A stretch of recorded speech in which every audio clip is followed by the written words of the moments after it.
Hi, everyone. We're going to get started in just a few minutes. So to give everyone a chance to sign on. So if you need to get a drink of water or use the washroom, you have about 2 or 3 more minutes. Plenty of time.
Hello.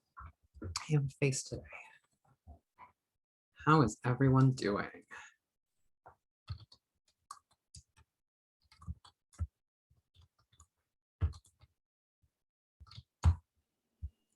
Hi there. Hi, Karen.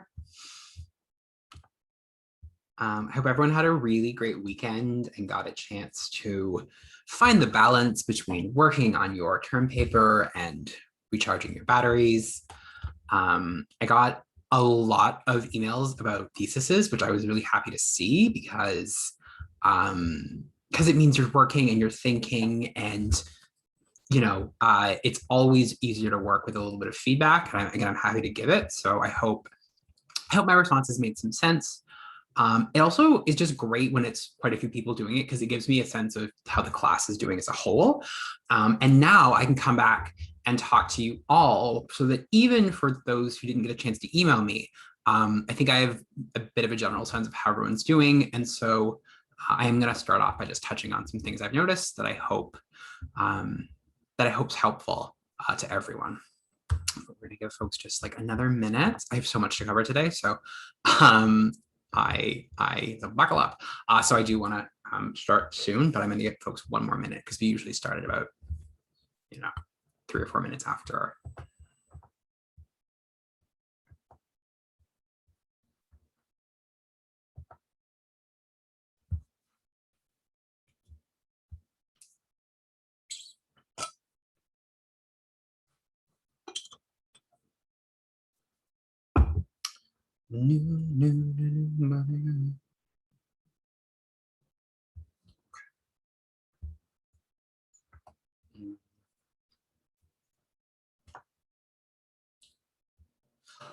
Okay, so I'm gonna get going, and just knowing that if folks do start late, that this is recorded so they can kind of like catch up.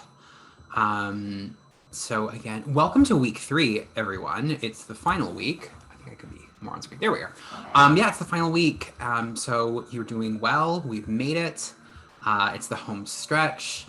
It's going to be a busy week. They've all been pretty busy, but there's a lot coming up that's due on Thursday. So as I mentioned last week, and hopefully everyone saw the announcement and the lecture, I have tweaked this week so it's a little lighter. We're still covering a lot of material, but I think the reading is a little lighter, so more digestible. And I'll talk more about that as we go. But do your best to stay with the tour as much as you can, and just know that we are getting to the end. So you're going to make it. Great. So today we're talking about sexuality and gender.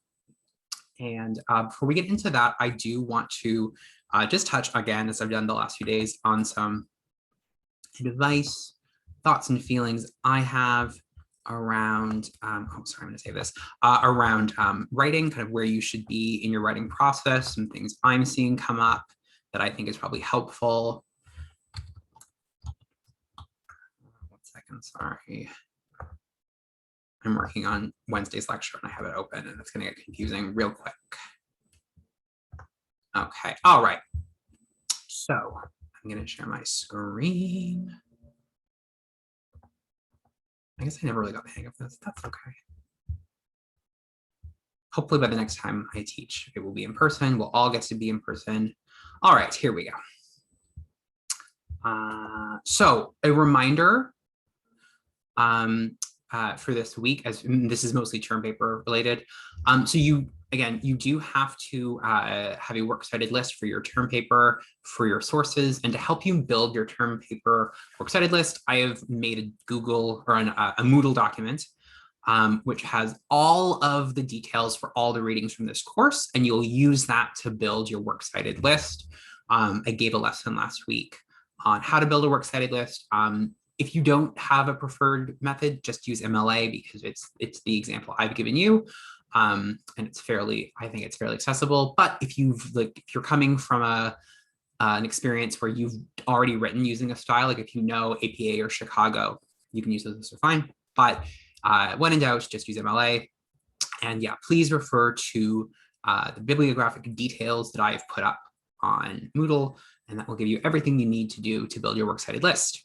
A reminder, your term paper is due this Thursday. That's exciting. It's almost over. Your last reading response is also due on Thursday. Please do not stress about these. Again, these are point form, quick, just jot down things you're already jotting down. I will be pretty forgiving about the format of that this week. So, again, this is a way for you to get easy marks in the form of participation. It should not keep you up. You also have an exam next week, and we are going to go over the details of that on Thursday's class. A reminder, it is on Tuesday because Monday is a holiday, and it's designed that you should be able to do it, just kind of like sit down and do it. So although I will give you the information to do on Thursday, you do not have to, and I do not expect you to spend 4 days writing this thing. I'm grading it as if I'm pretending that we're all in a room together and it's a very traditional exam and you have 2 hours to write this like in-class essay. So that's how it's designed. That said, if you have any kind of conflict on Tuesday, technically this is semi-illegal. I'm going to open up the Moodle portal for the exam on Monday so that if you need to do it the day before and that happens, it can happen. But everyone else, you should be doing it on Tuesday. I'm jumping ahead, that's Tuesday. And we're going to talk about all of this on Thursday in great detail, but my point is Thursday is a big day, so definitely make sure you log in and or download the recording on Thursday and take some notes. So as I mentioned, I've gotten some lovely questions about the thesis. A lot of people said like, hey, here's my working thesis. Can you give me some notes? And some general things that are coming up in the feedback I'm giving. So I'm just going to share it with everyone. Be as specific as possible is the first thing. I don't think I've ever said to someone, your thesis is too specific. Please be vaguer. Be as specific as possible. So if you are looking at patriarchy, look at a specific aspect of patriarchy. If you're looking at the way, gender is a form of control, give me an example of that in your thesis. A really good way to do this is to let the 2 or 3, but hopefully 2, well, it can be either, let your readings guide that. So if your thesis is too vague or too general, a great way is to look at what your readings talk about and think about how your essay's main function is to compare and contrast 2 or 3 readings, and then write a thesis on that. So like in this paper, I'm going to compare these 2 different works. I'm going to compare, the branch reading on TV representations of gender and the AIDS documentary. And I want to talk about those 2 readings, and then tell me what your thesis is going to be, and look at what's specific in those readings, rather than starting general. General is dangerous, and very related to that. Avoid a thesis that summarizes a reading. So if your thesis sets out to explain, why feminism is important, it's going to be almost impossible to do that without just summarizing the readings from day 2. If your thesis is, I'm going to explain why patriarchy is bad for women, feminism does so much of that. And just with the readings we've been given, it's going to be almost impossible to do anything other than just summarize the material. So again, I think the easiest way to approach this, once you have a general topic, is to pick your readings and pick 2 readings from different days, and then just look at how these readings speak to each other, what is different about them, what's the same, and build a thesis based on that. So that's the advice I've given a lot of people. And certainly if you are still in the planning stage of building a thesis, that is how I would say to make sure you avoid just kind of a general thesis, a thesis that is too general. Yeah, that's enough for now, I think. I will continue to have little sessions every day. In terms of proofreading, again, this speaks to when I was talking about the different stages of writing an essay. After you've written a first draft, there are 2 more stages. You want to revise, and then you want to proofread. And those are different things. So just to get into this a little bit, after you've written, like, a first draft is just you getting your ideas on the paper, right? And don't edit as you go. It will just slow you down. After you have a first draft, the next draft you're going to do is a revising draft. And this is when you evaluate the content of your writing and the organization. So you go back and you read what you wrote and you say, okay, do all of my points support the thesis that I lovingly crafted? Is there anything unrelated to the thesis in here? This is called a killing your darlings, which is a term from like poetry and literature. But sometimes you have this like beautiful sentence and you love it and it's so clever, but it has nothing to do with the paper it's in. You have to cut it. I'm sorry, you have to. What I do is I actually have a folder on my computer that's just like clever things I've said that were just in the wrong place at the wrong time. And you will go back to them and use them for something more relevant.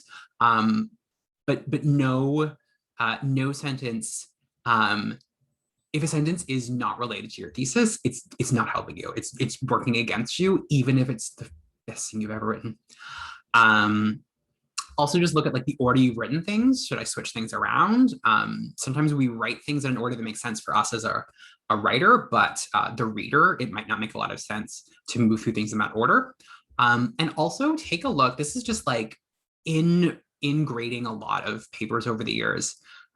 Sometimes in your first draft, your conclusion accidentally becomes an introduction, by which I mean, sometimes by the time you get to the end of the first draft, the conclusion you write makes a great introduction because you've written everything and you have a great sense of the whole piece.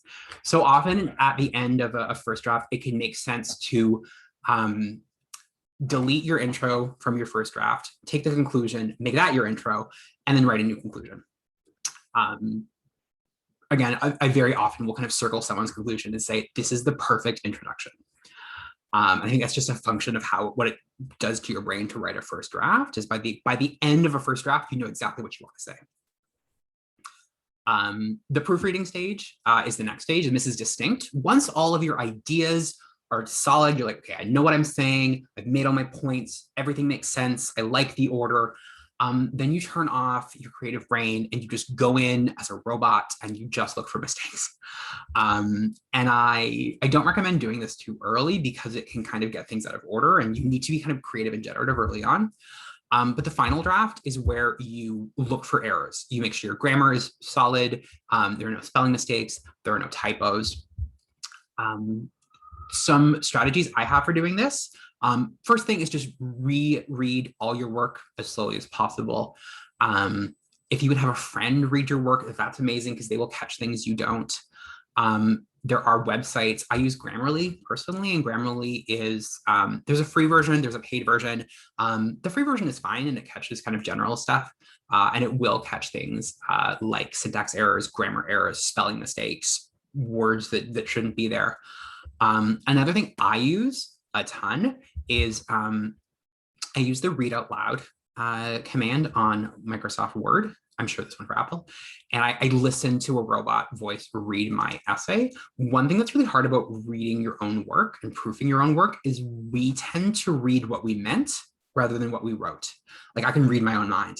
And so I will skip over a typo or I will skip over a wording error because I know what it's supposed to say and my brain just skips it. But if I listen to someone else read it out loud, my ear will catch it. So that's just something I've kind of come up with over the last couple of years. And And now I'm just going to touch on a few common writing errors that I'm seeing in some of the reading I've done of your work so far. And this is pretty common, I think, of undergraduate writing. And this is just things that will tighten up and make your writing stronger. So you may have heard of passive voice. Passive voice is something we avoid. So an example of a sentence written in passive voice is Stevie can be seen wearing lipstick. So this is written in passive voice. Passive voice obscures the focus of the sentence. So a question that I have, if you wrote Stevie can be seen wearing pink lipstick, is who's doing the seeing of Stevie wearing lipstick? It also takes the focus off Stevie and brings in this kind of invisible person who's doing the viewing. I mean, like maybe it's you, maybe it's the audience, maybe it's another character in the scene. But it creates undue complications in the flow of your writing. Just say Stevie wears pink lipstick. It's a fact. It's observable. You can document it. Why not just say that? Less words is always better. Similarly, the ball gets thrown. Who throws the ball? The ball did not throw itself. So, I mean, there's a certain politics to this. So not only is it unclear, but it actually removes agency of characters and it obscures the details of the action. David throws the ball. The ball did not throw itself. So yeah, so again, a great way to check for passive voice is it always clear who is the subject of the sentence, of what is doing the active verbing in the sentence, and am I creating a hypothetical other that doesn't need to be there, or an invisible hand? Speaking of hypothetical others, a common like rhetoric trope I see that you should avoid is the hypothetical we. And again, this just clutters up a sentence unnecessarily. We see that the car is red. I mean, sure, but again, who are we? If the car is red, you can just say the car is red. So rather than, I think sometimes people think that like a hypothetical we makes a sentence sound a little more formal. The best approach to academic writing is to be as simple and direct as possible. If you can eliminate words, always eliminate words. Almost always. Again, we understand that Moira wears many wigs. That is an unnecessary version of Moira wears many wigs. The subject of the sentence should be Moira and her wigs, not an invisible audience who's doing this understanding. Again, it creates multiple subjects in a sentence that's supposed to be about the wigs. You will also notice I've used examples that are characters from Schitt's Creek because I was really excited to see how many of you use Schitt's Creek for your media responses.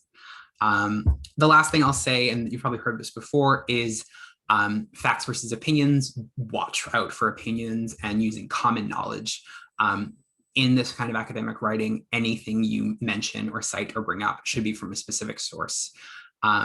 So they should be coming from the readings, and any detail or fact you bring up should be citable from a reading. Try to avoid using common knowledge. If you really want to kind of talk about maybe like stereotypes you are addressing or kind of like general trends, I would say use my lectures because I talk about that a lot and the odds are it's in there, but use this sparingly. So this should not be your primary evidence. But say like if you want to talk about the fact that, like there are certain stereotypes that Asian women experience, and you don't necessarily have a source for that, and you might just want to say like, as we all know, Asian women are unfairly stereotyped based on sex and race. Yes, but in academic writing, as we all know, is not a good thing to do. So use my lecture for that. But again, this shouldn't come up a ton. Use it sparingly, and avoid I statements. It usually clutters up your writing. You can just say the thing, but it also can get a little murky in terms of you relying more on your opinion rather than engaging with the readings. The exception to this is I'm really okay, and I find most editors and teachers are okay if you use I statement in a thesis, because it's a point where it's actually quite appropriate for you. You don't have to, but if you want to, it's easier for you to say, in this essay, I will, blah, blah, blah. That makes sense because you or the writer are the subject of that sentence. That's not an opinion. That's like a thing that is happening as we talk. So that's my little lesson on writing for today. And I think that will set you up really well as you hopefully are moving into creating your first or second draft. I'm going to stop sharing for a second to give us a chance to ask any questions.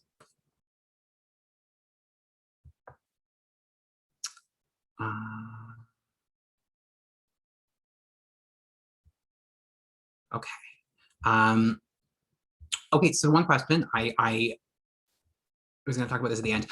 So I'm going to be giving back your reading responses later today with comments, and I'm going to talk about that at the end, just because I think once we get into getting your assignment back, it's going to be really hard to pivot back to the lecture. So yeah, you'll be getting your rereading responses after class today, and I'll talk about that a little more at the end of class. Your media responses. Your media responses today. Talk about media responses at the end of class. Reading responses, I will get to in the next couple of days. I was hoping to do them over the weekend, but I used the weekend to mark the reading responses. Thank you. Are there any other questions about like proofing, about some of those style guide suggestions I gave, collective we's?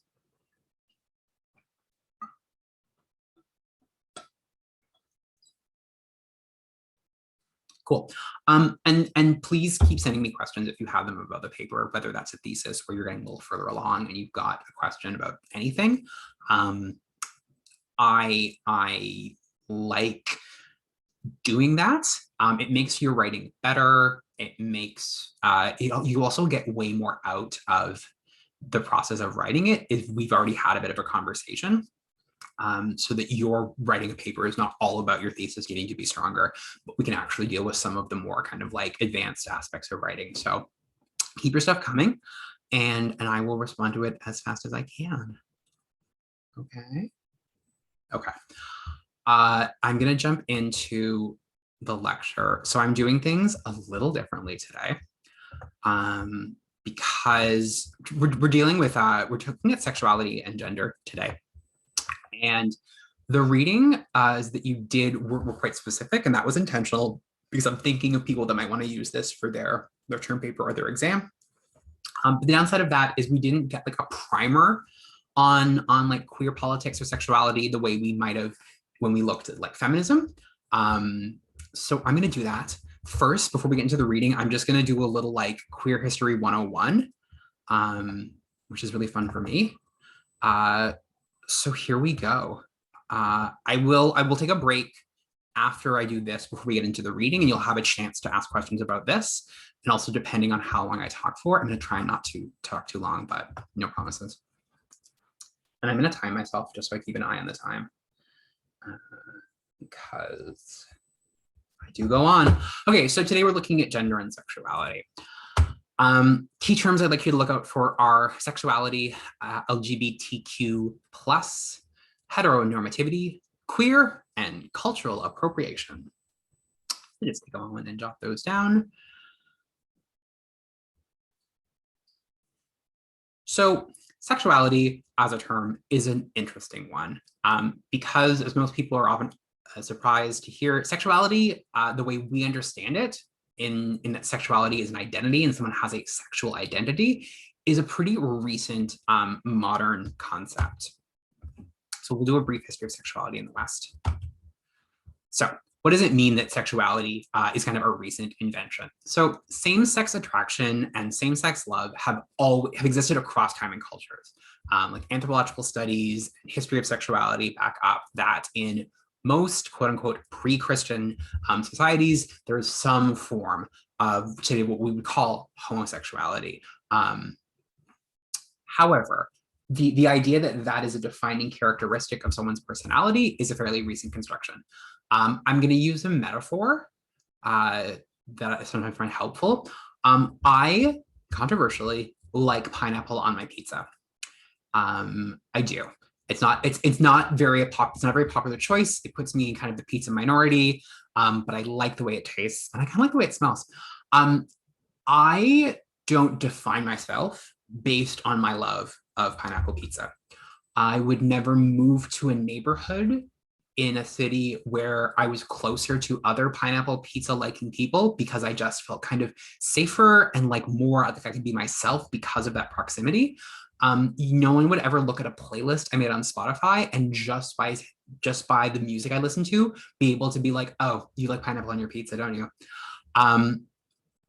In the West, in the last 200 years, sexual identity or sexuality has become a key marker for like a core innate part of a being. Food isn't. Food we just understand is diverse and people have different tastes, and we don't usually have words. Again, there's no word for pineapple pizza guy. You might be thinking, well, what about vegetarianism? Like, what a great question. What about vegetarianism? Vegetarianism is actually typically not about taste. I've never met a vegetarian who will earnestly try and convince you that kale tastes better than bacon. Vegetarianism is usually either about health or ethics or politics. And actually, much of the way we code vegetarian as a sacrifice, as kind of a moral, like a moral choice, is the fact that it is giving up something that is both easy, eating meat, and delicious, potentially bacon, for making the right choice. So when it comes to food, we kind of understand that desire is not part of identity. But when it comes to sex, desire is 100% linked to identity in a profound way. Where does this come from? Also a great question. So we see the emergence of this in the 18th and 19th century. We talked about this last week, but I think we talked about this last week. It's all kind of blurring together now. But the way people react to industrialization and urbanization. When people start moving to cities for the first time in history, this really changes the way governments conceive of their populations. And governments, once industrialization happens, we get things like a workforce, and all of a sudden, social issues become tied to income of the ruling classes, and the ruling classes become super interested in making sure that the birth rate stays high, that sexually transmitted diseases don't explode, because that is going to hurt production. Social issues, like crime and violence, all of a sudden have a much bigger impact on everyone's income. So we see this like explosion of sociology and sexology. And what we see is a creation of different kinds of people. So again, there's always been mental illness and crime. But in the 18th and 19th century, we start to get the concept of criminals as a type of person. We get people as like people who are insane or suffer from mental illness today, we'd say, but the mad person or the insane person as a type of person. And we also get homosexuals as a type of person for the first time. Again, there have been same-sex desires forever, and even in a Western Christian world, that has been something that's been sinful, but in terms of seeing it as like a functional kind of person, that's an invention of the 19th century. A specific way that this manifests is in the 1830s, we get sexologists, and sexologists, again, come out of the study of deviance as a scientific phenomenon. And sexologists start studying gender and sex and desire using a scientific method for the first time ever. I mean, scientific method is pretty novel at this time, so it's not super surprising. In 1969, homosexuality is coined as a term, and it's a medical diagnosis. So it's seen as a medical condition, as a mental illness that people suffer from, that needs to be studied, cured, treated, documented. Okay. Another consequence of urbanization is actually the creation of gay subcultures. So this is not just happening in the 19th century from the top down, but it's also happening amongst people. One of the things that changes in the 19th century is people leave small communities. And by the end of the 19th century, for the first time ever, more people live in big cities than they do live in small communities.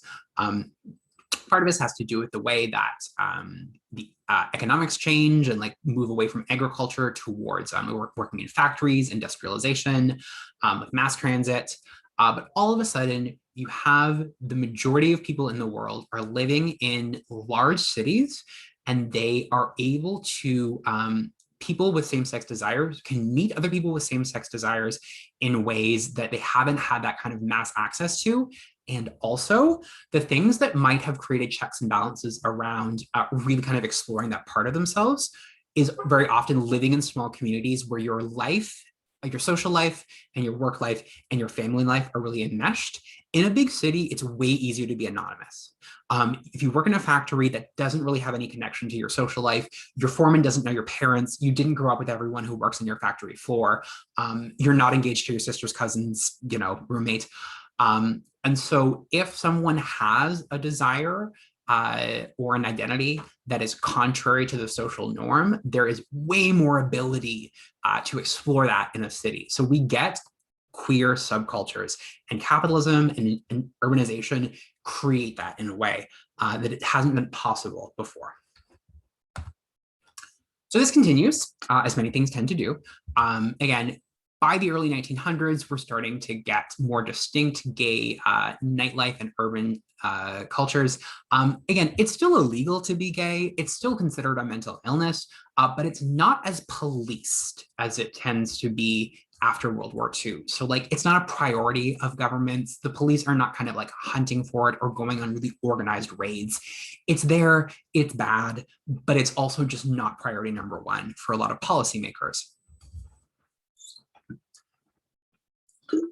It does tend to happen in terms of like who is joining gay subcultures, who's kind of finding underground illegal like social clubs or nightclubs or brothels, tends to be people who are kind of like working class, people who have access to less privilege, people who are racialized.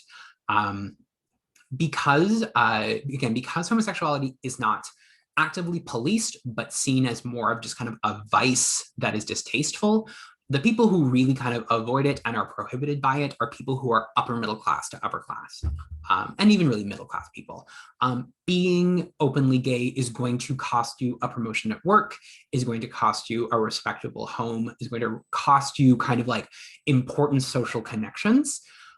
If those are not really an option for you because you've been disenfranchised by class or race already, there's way less risk in engaging in gay subcultures. So the places we really see kind of the start of early gay nightlife are so like in New York, neighborhoods like the Bowery District, which tends to be like a lower middle class immigrant neighborhood. Harlem in the early 1900s during the Harlem Renaissance has a lot more like open queerness, and certainly in Harlem Renaissance performances. In the bottom right, we see Gladys Bentley, who was an early jazz singer and drag. The term drag king didn't exist yet, but retrospectively, we would understand Gladys Bentley as a drag king, someone who performed in male clothing as like a male persona as part of her performance. As clubs in the Bowery and other places started to build up some history, they also started to perform something that is similar to what we might see as drag shows today. Not necessarily like a full female illusion, but certainly the performing of femininity on stage by male-bodied individuals. This became known as pansy shows, and they became really trendy in the 1920s, entering into something we call the pansy craze. Another thing that's interesting about the 1920s is because of prohibition, which was making alcohol illegal, prohibition was not terribly successful in the fact that although it lasted for a while, most people kept drinking, they just did it under the table illegally. And this had an interesting shift in the way people understood crime. People in general were much more likely not to polarize crime in terms of like pure good and evil, because people were secretly drinking anyway. They would kind of romanticize criminal activity or be maybe more open to experience something that was taboo. So by the end of the 1920s, it was actually quite common for folks from like, middle-class neighborhoods to go into the city to watch pansy shows. And slightly more respectable nightclubs would start hiring quote unquote pansies to come perform in their shows. We'll talk about that more when we talk about drag on Wednesday. And then World War II happens. Okay, so we talked about this, I think, quite a bit in the week on media and the brand reading. But because, the 1920s are a time of a lot of kind of like taboo behavior being really sexy and really trendy. And then in World War II, we get women entering the workforce en masse. We've had a couple of decades of real destabilization of gender, and people in power do not want this to be a forever thing, and they need to reframe it as, that was a great little break we had. Thank you for your service. Back in the kitchen, we need to return to like an extreme normality. And so the late 40s and particularly the 1950s become characterized by really rigid, highly policed gender norms. Another part of this is because of the Cold War, because of this anticipated war between the US and what is now Russia, and this perception that at the time, like the Soviet Union, was like constantly spying on the U.S. and that was like planting spies within government agencies and within the media to subvert American values. So we have all this paranoia and all this fear of kind of secret agents. Queer people are really targeted by this because one thing about being a queer person is that you're very often an invisible minority. Gay people look like everyone else, or they can if they want to. And so if you're coming at this from a very paranoid point of view, that's really scary. There's also a perception of the 1950s, which is a very conservative time in most Western countries, that the difference between kind of a liberal social attitude and communism is not very much. And so that people who are kind of turned on to more taboo forms of culture or who are more inclined to kind of liberalism are basically communists, who are basically enemies of the state. Other piece of that puzzle is that there's a real fear that even if a gay person is not literally a Soviet spy, because it is illegal to be gay and because there's so much paranoia in the world, it's potentially easy to blackmail people. So there's a fear that if a government agent is gay, they're vulnerable to blackmail by the Soviet Union. So if a gay person gets access to American secrets, if they work for a high-ranking government official, then that's really insecure because it would be very easy for a Soviet spy to blackmail them using their homosexuality and get all these secrets out. Because of all of this, the 1940s, 50s, and early 60s become a time in which like gender and queerness and sexuality are policed in a way that they really never have been. Even though, you know, anti-gay laws have been on the books for centuries, really. It's this really intensely paranoid point. And so gay culture as it exists and has existed now for going on 100 years goes really underground.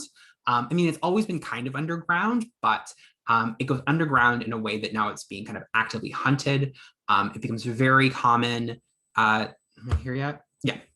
It becomes very common for police raids to happen on gay bars. So gay bars are illegal at this point. Most gay bars are bought and transferred ownership to like mafia organizations who exploit their patrons because they're able to offer temporary protection, but they're also doing it at an exorbitant price. Gay bars are raided on a weekly basis. If someone is caught in a gay bar, they're taken without due process to a police station. Their name is printed in the paper. And I don't mean an obscure paper. I mean like the New York Times will print, here's a list of the people who were found in a gay bar last night. People whose names are printed lose their jobs, lose their apartments. You know, there's virtually no repercussion for gay bashing, for harassing or discriminating against or physically assaulting a gay person. So gay bars do become one of the very few places where queer people can meet, but they're also heavily policed. And so a big part of queer nightlife is this kind of push and pull. Being queer in public, which has never been super popular, is now totally impossible because not only is being literally gay and openly gay prohibited, but people are now actively looking for the signs. There's an atmosphere of paranoia. The concept of gay panic is something we're starting to get throughout this point in the 20th century. So yeah, the experience of queer people in the 1950s and early 60s is a lot of meeting in underground illegal spaces. These spaces are places to socialize, to politically organize, but they're also heavily policed, literally. So that's kind of the atmosphere we go into the 60s with. One thing we don't hear talked about a ton in the history of gay rights is the homophile movement. So homophile is a term that gets kind of adopted in the mid 20th century. It doesn't last super long. They actually picked the word phile because phile means love as opposed to sex. So rather than homosexual, they try and popularize. I mean, this is kind of an early love is love. There's trying to be like a focus taken off of sexuality and towards like, you know, romantic feelings and legitimate emotions. So there are a number of organizations that kind of form between the 1950s and the 1970s. The concept of being a homophile pretty much goes away in the early 70s. We'll talk about that why in a second. Generally speaking, one thing that characterizes homophile organizations is they tend to be quite moderate. They tend to be, again, turning back to an early concept from our class, they're much more about reform than revolution. They picket very peacefully. They ask nicely for tolerance. It's not a radical movement. And it's kind of based on the fact that if we are polite and respectable, people will, treat us better. They don't have a lot of victory through this model. Most of the successes of the homophile movement are early publications, which we still have some records of. But in terms of demonstrations, there's virtually no legislation passed as a result of their political action. And history does kind of tend to see them as being like overly apologetic and way too worried with politics of respectability, which doesn't yield a lot of results. So over the course of the 1960s, there are a couple of rebellions, and these all tend to organize around places where gay people meet. This is a list of some of them. We typically mostly hear about Stonewall. Compton's is getting a little more of a reputation historically these days, and we're going to talk about that later this week. But the New Year's Ball in San Francisco, the Black Hat Raid, and the Stonewall are all in like nightclub or party spaces where police come and raid and arrest everyone there. The Compton's cafeteria riot is actually at a cafeteria, like a donut shop in the Tenderloin district in San Francisco, which is kind of like a lower middle class district where a lot of like queer people live. And police are called to basically kick out a large group of queers who are sitting there eating. And so these are some moments. So raids have been happening for a while. And what happens in each of these moments is that the people being arrested fight back. And they start to resist arrest.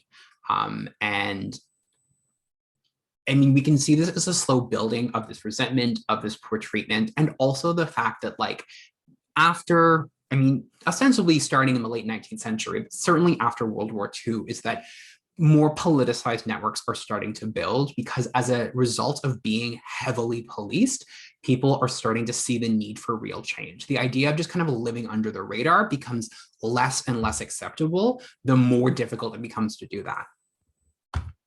So the Stonewall riot, which is the last, you can see the last note on your timetable. It's another night where it's a night in June 27th of 1969. There's a spontaneous riot in reaction to a police raid. The patrons kind of overwhelm the police. They actually lock the police inside one of the back rooms of the bar. They threaten to burn it down, and the police lose control of the situation very quickly. Part of what makes this such a success is that Stonewall is in a neighborhood. New York in the 60s has a much more radical queer community and has a lot more like kind of grassroots activism than places like Los Angeles. And at the time, Stonewall is in a neighborhood that has like a large queer population. So a lot of people who weren't at the bar actually do join the riot. And what really sets Stonewall apart is that it's not a one-off. After the initial riots on the first night, people come back for the next couple of nights and protest in the streets over the treatment. This is largely seen as the birth of the modern gay liberation movements. There is a missing word here. Shoot, sorry.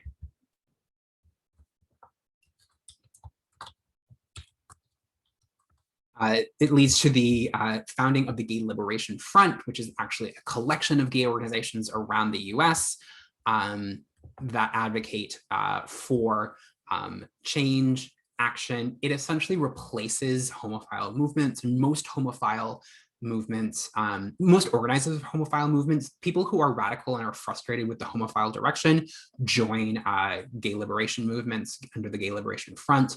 And we start to see things like advocating for real change, like advocating for, in 1973, homosexuality gets removed from the diagnostic manual, which means that it's no longer classified as a mental illness.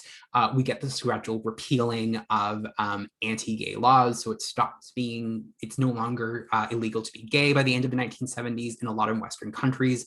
That's direct action of gay liberation. And also Stonewall essentially leads to the modern gay pride celebrations. So after the first year, in 1970, there is what's called the Christopher Street Parade, and that is kind of the annual celebration of the first Stonewall. That keeps happening, and that eventually morphs into gay pride parades and later gay celebrations or gay pride celebrations in general. Um, One thing that I think is important for us to know in terms of Canadian content is that, actually, I'm going to switch this. Yeah, okay. These slides should be switched. Globally, the reaction of Stonewall is felt, and it does start having a rippling effect. And Stonewall is kind of seen as a global event, and Gay Pride is certainly like a really intentional project to make sure that like queer people everywhere are celebrating Pride and are advocating that it's not just a New York specific thing. So in 1971, several gay organizations are founded in Toronto. So the Community Homophile Association of Toronto, they're a little behind the times because they use the word homophile and they changed that pretty quickly, is founded. Also, we get gay organizations in Vancouver, Ottawa, and Montreal. They're all launched, and this is all kind of seen as an outgrowth of Stonewall. The Body Politic is also an early gay magazine that's published between 1971 until the late 1980s. And it's actually one of the first kind of above ground queer publications in the world. In 73, Vancouver, Toronto, Ottawa, Montreal, Saskatchewan, and Winnipeg all hold Pride Weeks. These won't become annual until the 1970s, or until the 1980s rather, but they do, we can see that this movement is becoming more global than local. In 1981, Canada gets its first candidates for city office who's openly gay, George Hislop. In 1981, we get the bathhouse raids in Toronto, which are sometimes called Canadian Stonewall, which is like problematic nationally. The bathhouse raids happen, and in 1981, there are bathhouses. Most large cities with gay populations have bathhouses, which are spaces where queer men specifically come and can get a room and have sex. These have been really important historically because of the way queer people have been denied access to housing, have been surveilled, so that like if a gay man, it's bizarre to think about this today, but like that your landlord both could evict you for having another man over if you were going to have sex or date them, and that your landlord would be interested and that would police that. So the idea of kind of privacy and autonomy and what you do behind closed doors being your business is actually not that old a concept. So bathhouses have long been part of kind of like gay access to sex. On February 5th of 81, 158 police simultaneously raided 4 different bathhouse raids. They arrested everyone that was there. They used unnecessary force and destroyed private property. On the next day, this was largely organized by members of the collective who ran the Body Politic. 3,000 protesters staged a mass demonstration in Toronto, the corner of Yonge and Wellesley, which today is basically the Village. They chanted "Don't More Shit," which I really liked. A few weeks later, about 2 weeks later, they marched on Queen's Park, which is the Ontario legislature and a division of the Toronto Police. I will link the Gay Freedom Rally video. There's also a great documentary on this that I can put in the class notes. So this has kind of started a more critically engaged and more politically active gay movement in Toronto. In 1984, Toronto had its first Pride parade that was continuously. So since 81, Toronto has held Pride parades every year, and contiguous Pride celebrations start to show up across Canada after this point. Some things to be aware of from a gender perspective in terms of sexuality is that cross historically in the West, anti-homosexual laws have tended to focus on men. A lot of this has to do with the attitude that women's sexuality simply was not talked about or was not thought about. The idea that women don't have a sexuality, that women have less of a libido, that it is men who desire sex, and women kind of like submit to it reluctantly for their, like wifely duties and to procreate. The fact that there were virtually no women writing policy or law, so just the lives of women was simply not on the radar of a lot of policymakers. So a lot of laws criminalize specifically homosexuality. And this is, you might be like, oh, that's great, lesbians are less heavily restricted. The issue is that a lot of laws deny the existence of queer women. And because of this, a lot of pushback against laws tend to be very, very male focused. So queer women have a harder time getting a foothold in a lot of organizations that are supposed to be mixed, because there is this kind of like precedent set that gay means male. Also, if we kind of look at the way that queer people are organizing in the 19th and early mid 20th century, part of the way gay men are able to get access to space is through stealth. To kind of travel anonymously until they get to a queer space, the ability for it not to raise as many eyebrows for a bunch of men to go out and get drunk together, and that's a way to fly under the radar. Because women generally were restricted to domestic spheres, because it was much more stigmatized for a woman to be single, and certainly for a woman to be single living alone. Was something that raised a lot more eyebrows, that was simply not permitted, and was much more taboo. That gave queer women less access to queer spaces. This is not to say no spaces. There were certainly queer bars for women in the 1950s. There were certainly organizations and activists of queer women throughout history. It simply created like an extra burden and an increased barrier to those practices that made it easier for gay men. And we see this even today, that there are like statistically way less spaces specifically designated for queer women. Lesbian bars are simply much rarer in most villages. Currently, there is no lesbian bar in Toronto, and there hasn't been for about 15 years. That sucks. Misogyny and sexism was rampant and remains pretty rampant amongst gay liberationists. Again, people who have access to privilege, who have access to infrastructure. And much of what makes early gay liberation work so well is that privileged upper middle class gay men come out of the closet and start demanding rights for themselves that they've always been entitled to. And that is like great in a really short-term way, because it means that you have doctors and lawyers and people on the inside advocating for gay rights. However, they do tend to do it only for people who look and sound like them, which is not great.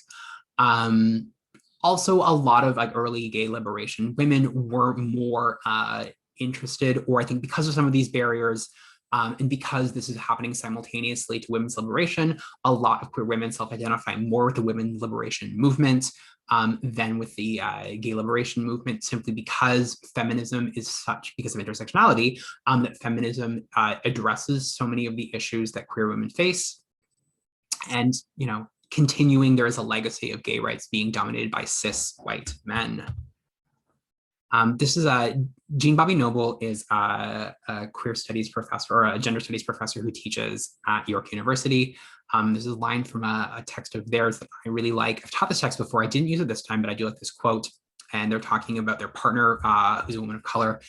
And Noble says, "For my partner, visibility is frequently conditional. Either she is read as her sexuality, or she is read as her race. Being racialized, gendered, and sexualized subject all at the same time is seen as unthinkable within our cultural paradigms of identity, which privileges indeed demand singular identification."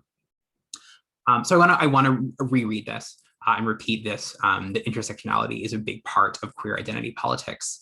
And that's particularly that one of the consequences of the domination of gay politics by cis men is that queer women, and especially queer racialized women, become erased from that. And frankly, even racialized men. The idea that if you're a member of the Black community, you can't also be a member of the white community, that when people say the word, gay organization, this tends to conjure up a picture of a room full of queer white people. So that is problematic. And that tends to really disenfranchise and make it very difficult, both for individual racialized queer people to have access to space and have their voices heard. And that leads to the fact that many politics that get prioritized and passed in gay liberation don't tend to take the lives of queer people of color into consideration. So I have been using the word queer pretty much this whole class. No one's asked me about it. I do think it's important to just check in about the term queer, because it does have a history and it does have a specific meaning. So the word queer from the olden days, and certainly up through like much of the 20th century and up into the 1980s, is generally seen as a derogatory term. To call someone a queer is a slur, very similar to calling someone a fag. In the 1990s, it starts to get reclaimed as an identity marker, and it has two functions that are quite practical. One, it becomes an umbrella term, because the thing with terms gay, lesbian, bisexual is that not everyone understands their sexuality or gender in terms of those simple binary terms. So it can be quite rigid. It can also be quite divisive. So for people that see themselves a part of a community, like they might be a cis gay man, but they self-identify as being in the same community as queer women, as trans people, as bisexual folks, as any number of identity categories, queer becomes an umbrella term that focuses less on like a very single marker identification and tends to be just a little more holistic, a little more of an umbrella term and a little more inclusive. The other side of queer is that queer is seen, especially in the early 90s, and very much today, but part of the reason it gets adopted and used very distinctly is that it's specifically quite political. It signifies a more radical political engagement with the identity, and it is kind of a reaction to the perception that gay has become aligned with white privilege, middle-class values, and assimilation into heteronormative culture. So a lot of people self-identify queer because gay, they don't like its connotations to kind of like white privilege assimilation. And queer is a way of saying, I am like radical and I am interested in like social justice in a more complex intersectional way. So that is a reason that a lot of people use queer, and very often you will hear me use queer when I'm referring to more of an umbrella term. It's not an exact science. Very few identity politics are. But if you are wondering as to what that term means, that's it in a nutshell. So, I mean, a large criticism of the gay rights movement, I mean, arguably since the 1970s, but absolutely in the last 2 decades, has been that gay rights have become overly sanitized, that pride has kind of lost its political roots, and that gay people who have had their rights, like cis gay white people who experience now way less disenfranchisement and policement and harassment than they did 30 years ago, have lost sight of the fact that those privileges are not welcomed or extended to everyone, that there are still a lot of queer people who are just as heavily policed, who are experiencing homophobia at the intersection of racism and classism. And so there's a growing criticism that pride specifically and gay politics in general need to become more intersectional and radical. So on the right, you see a meme. The first gay pride was a riot. So this is a reference to the fact that the first gay pride was Stonewall. This meme started to pop up about 10-ish, 12 years ago, and was largely seen in reaction to the fact that gay pride events had become very commercial and completely devoid of any politics. On the left, this drives me absolutely crazy. On the left, you see a sign from RBC, which is a Canadian bank, and it's their annual Pride. This is from maybe 5 years ago now. I don't think they have this anymore. Maybe I got rid of it for them. But this is their Pride poster, and it's a white guy that they're, for some reason, their like logo is a white guy in a bowler. It's him. He's got the pride flag on, and we got these generic terms behind him like inclusivity, caring, family, love, tolerance. What we don't have behind him are words like gay, lesbian, bisexual, trans. So, I mean, for me, this really exemplifies my issue specifically, but there has been this idea that in order to make gay pride a money-making, marketable venture that will attract straight people, it needs to be scrubbed of actual politics and even the actual people it is supposed to represent. So the fact that they don't even put the words gay and lesbian in their publicity makes me absolutely insane. And also, like, we can see the way that inclusivity can be actually weaponized as an erasing term. Like, inclusivity is good, but when it's used as this kind of like a very vague generalization that's used to replace actual queer people, the actual history of this this movement and people today who still need to be taken care of, and politics should be engaging. That's why I hate this poster. The middle image, which I did talk about during the Intersectionality Week, again, this is from the 2006 Toronto Pride, in which Black Lives Matter staged a sit-in demanding that Pride Toronto make changes to their policy and budget, which included refunding many Black queer organizations and events during Pride that had recently been defunded. And also removing police presence from Pride, which is seen as totally disingenuous. The fact that because white people were no longer being policed, that gay culture no longer had a problematic relationship with the police, which completely erased the fact that many Black queer people and queer people of color in general still were over policed. I mean, it's an interesting history thing to note, because if you look at those original protests from the 1960s, all of them were in response to police violence and over policing of queer communities. And I remember after the Black Lives Matter movement, or after Black Lives Matter staged this protest, I heard a lot of very angry white people saying that they should not have done this and they had hijacked the parade. And when they were kind of asked about the history of police violence and gay rights reaction to it, they would say things like, well, that's in the past, that's ancient history. And the reality is, the answer to that is, well, for you.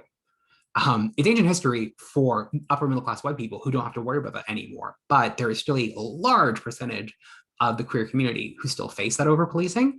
So to have smiling, happy police walk down the street in cruiser cars and wave is a really violent thing to do to communities who are still over policed, and basically says that pride is not for them. Okay, this is me getting into the reading. That's a bit of talking. So I'm gonna stop sharing.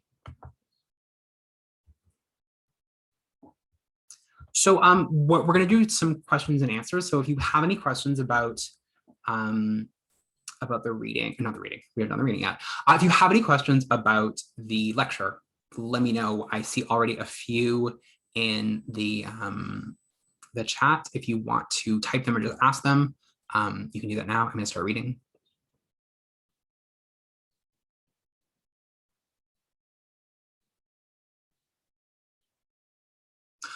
Such a good question. So one person has asked in the chat, during this time frame, and I assume we're talking about like the 19th and early 20th century here. Let me know if that's not correct. What happened in the world in places? Okay, yeah, that's correct. What was happening in the places where that didn't have anti-homosexual laws?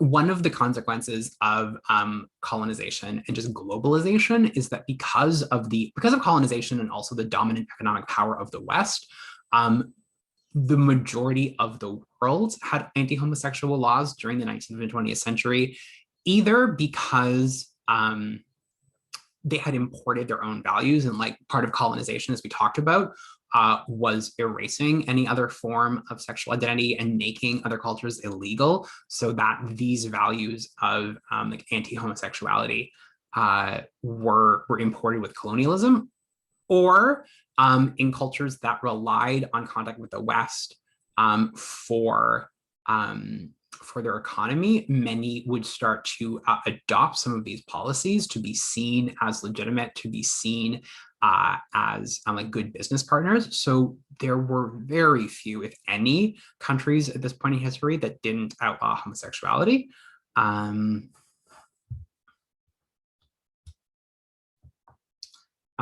So it was made, it's different. Someone's asking me what year homosexuality was decriminalized. It's different in every country. I'm looking up, I want to say 1971 for Canada, but I'm just gonna look in my notes.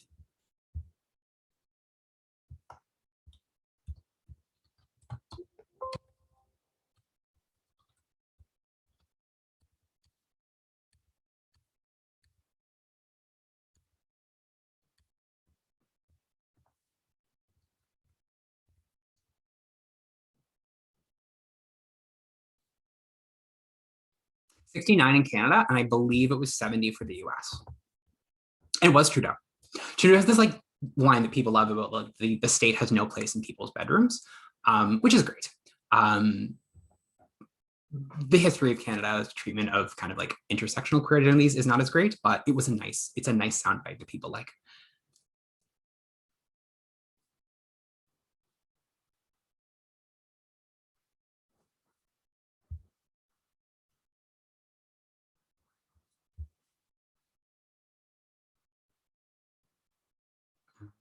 So I've got a question about the reading, viewing lesbianism as a choice that is not seen as offensive to those who believe that there is no choice. I'm gonna pause on that one just because we're going to get into the reading in a little more detail after we take a break. And I think I might cover that already, but if I don't, we'll come back to it, I promise. Um, why don't we take a 7 minute break just to kind of like not stare at a screen for a few minutes. And when we come back, we'll talk about the readings in a little more detail. And you'll also have a chance to, you can also use the 7 minutes to kind of like, if you have a question percolating and you need a minute to digest it, use that too. So it is math 204.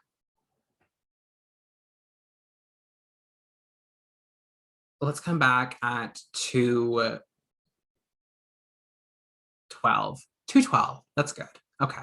I'll see y'all at 212.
Okay, we're back. Welcome back. Hope you are all able to step away. And oh, I got an email. Not fun. Maybe I should close that. Um, okay, before we move on to the readings, I did just want to see if there's any other questions about the lecture.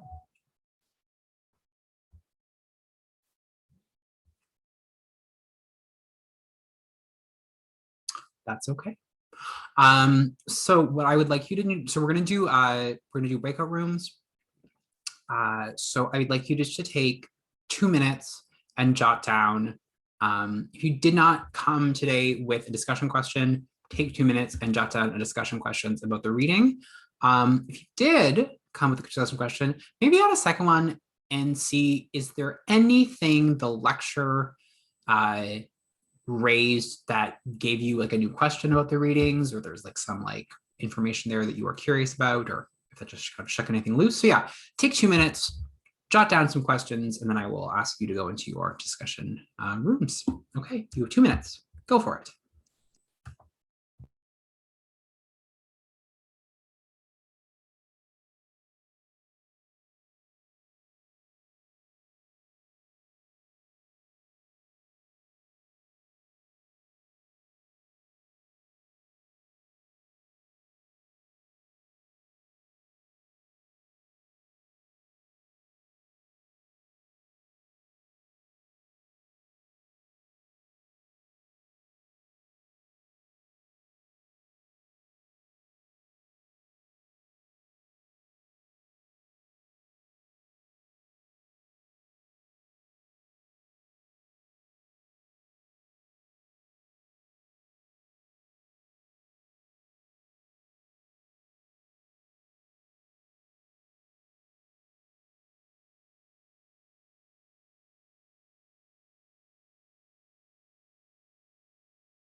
Okay, and I'm just going to ask you to wrap up whatever it is you are working on in terms of those questions. I'll give you a minute to land the plane.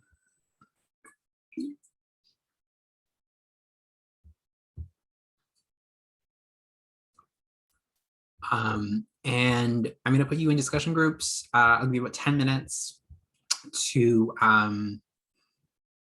chat. If you're done early, you can come back and it'll kind of let me know that folks are finishing up early if 10 minutes is too long, but I hope you have enough to talk about for at least 10 minutes. Yeah, here we go.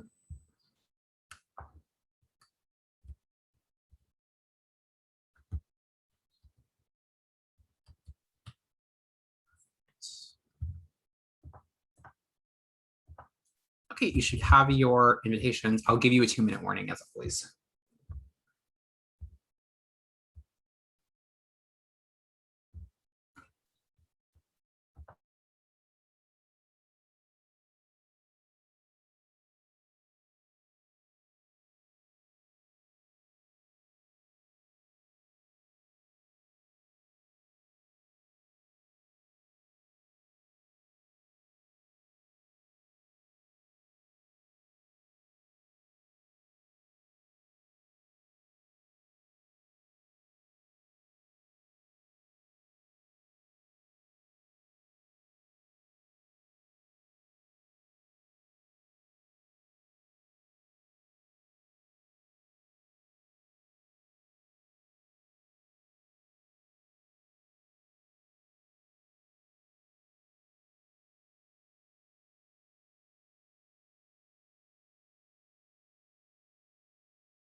Hello. So I'm just going to wait for everyone to file back in.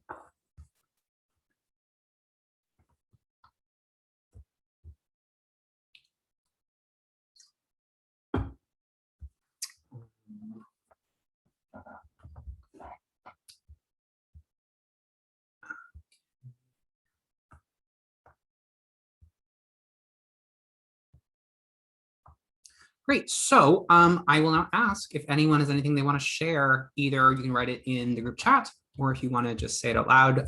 What did you talk about in your groups?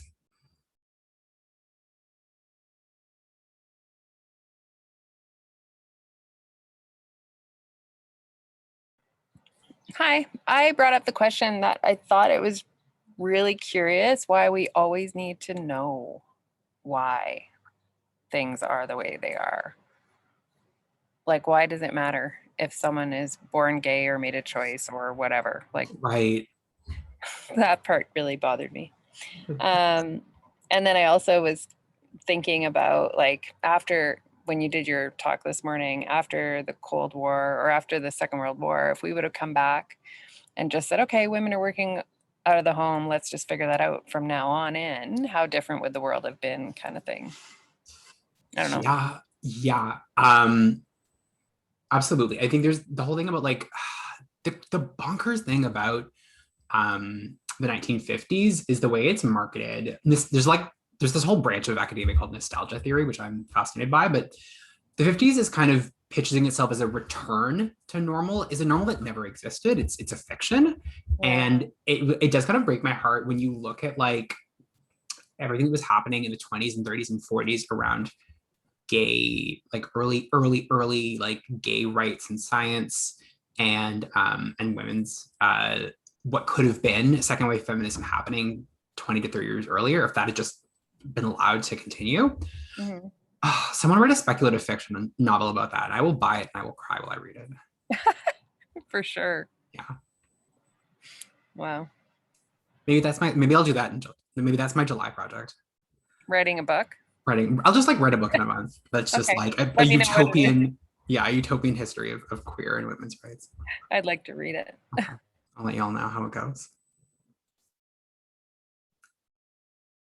Uh, any other thoughts or just like questions about the readings or the lecture? My group, we like slightly talked about how two-spirited people, it's like kind of left out of the LGBTQ thing, like it's not really talked about or known.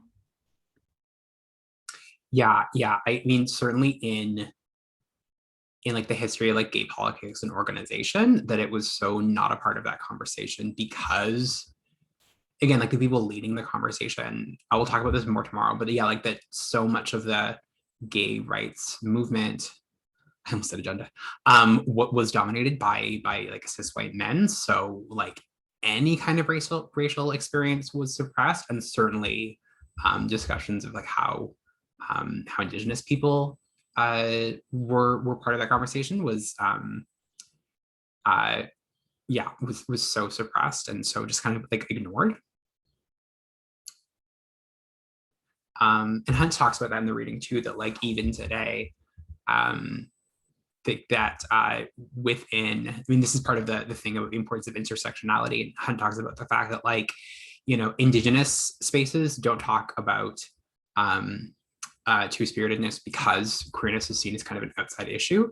And in queer spaces, two-spirited people don't really get talked about a lot because indigeneity and colonialism is seen as an outside issue. So there's this kind of like reverse Venn diagram, double erasure thing going on.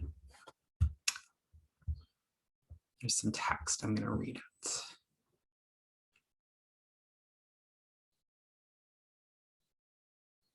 So someone is sharing that they talked in their group about lived experience versus scientific academic ways of knowing. Talked about feeling the author created a binary, heterosexual homosexuality. And there are some examples of bi erasure here. The author doesn't give much time to bi or pansexuality. And then they're trying to call if the other group has any other Anything else to contribute? I would agree with that for sure. I think D'Amelio, I mean, I think part of it is that D'Amelio is, well, this is interesting. D'Amelio is critiquing a binary, but his critique is also very much in binary terms. So I think he sets up the problematicness of like, I'm jumping ahead, but like one of the issues with Born This Way is that it's a reaction to It's a Choice.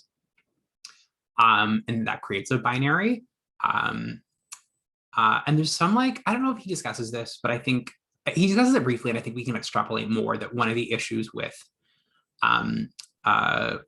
Born This Way is that it often works really well for people who identify with very like binary and like simple like definitions of homosexuality, but people who have a more fluid understanding of their gender or sexuality get erased by that. Definitely by erasure. And I think I would argue, this is not really in the reading, but like I would argue that part of the issue, one of the issues with Born This Way is that it does, because it's polarizing, because it's binary, even if it doesn't consciously do this, I think Born This Way fuels the perception that bisexuality is like something people do on their way to coming out. And there's often this perception that's really damaging to bi people, that like that bisexuality is like a phase that you kind of like, that most bi people, that most gay people said they were bi is a kind of way to like, you know, like dip a toe in coming out before they came out completely. And I think that's obviously really problematic to people who are bi, and it's not a phase. And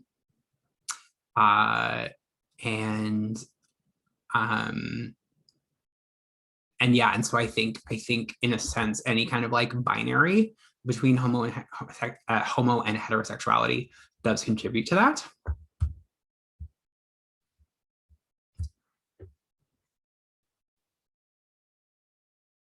Oh, okay, this is a great question. Why Christians and Christianity have been least accepting and most aggressive towards homosexuality? That's like a wonderfully complicated question that I probably cannot give a satisfactory answer. I mean, you could easily do a whole course on that and still not come to a conclusion. But I think one reason, if you kind of look at the history of Christianity moving through the world, like in the first couple of centuries AD, is that like Christianity is actually like in a time in which Christianity is kind of clashing with the Roman Empire, and it's kind of developing. Christianity is one of the first world orders, to my knowledge, that actually prohibits and outlaws homosexuality. So like there are laws in the Old Testament making about like Leviticus and Deuteronomy respectively that actually prohibit same-sex sex desire, and dressing in the clothing of the opposite gender are both things that the Old Testament prohibits. And those are pretty novel amongst Christianity.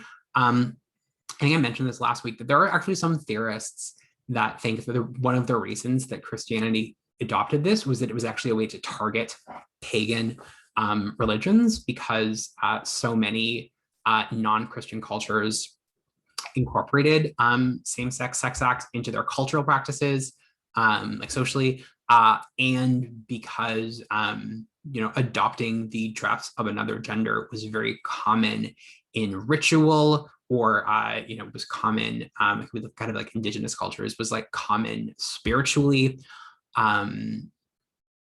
That one of, and this is speculative, but one of the reasons that Christianity kind of made the decision to outlaw those things, it was a way to discredit the religions it was competing against, and it was a way to vilify paganism. So it wasn't just about presenting an option, Christianity, that was more attractive and was going to save people, but it actually was a way to depict the original religion as something that was like very dangerous and sinful and was going to lead to their damnation.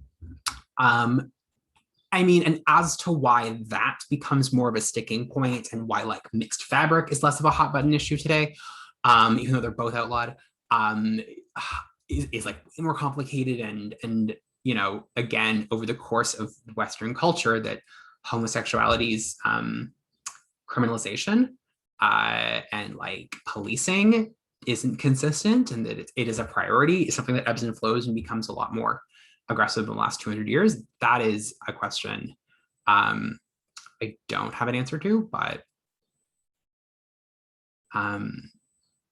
yeah, it's a good question. Something to look into, certainly. So someone is asking me the question about the Lady Gaga song. Do you think we're born this way? Okay, so I mean, I think the thing about the Lady Gaga song Born This Way is that, I mean, I obviously have mixed feelings about Lady Gaga. I'm supposed to love her. She's catchy. I think the thing, Lady Gaga very self-consciously, which is a good thing, tries to align herself with her queer fan base, with queer politics, and the discourse of Born This Way. When Lady Gaga writes that song, which is probably like 5 years ago now, maybe longer. I have no, time is fluid. Like that phrase has been in the zeitgeist for a while, like for a few decades. So the expression "born this way" is associated with gayness, starting kind of in the 90s. So I mean, I do think Lady Gaga specifically uses that phrase because she's very deliberately trying to write a gay anthem. And she's trying to kind of signal that allegiance to gay people. So I think maybe we could say that Lady Gaga, like a lot of the people that D'Amelio criticizes in this argument, are, she's making this statement in a way that she's hoping to align herself with queer politics and in defending of queer people against kind of the religious right. But in doing so, presents kind of a simplistic view of sexuality, which is like not uncommon. It happens.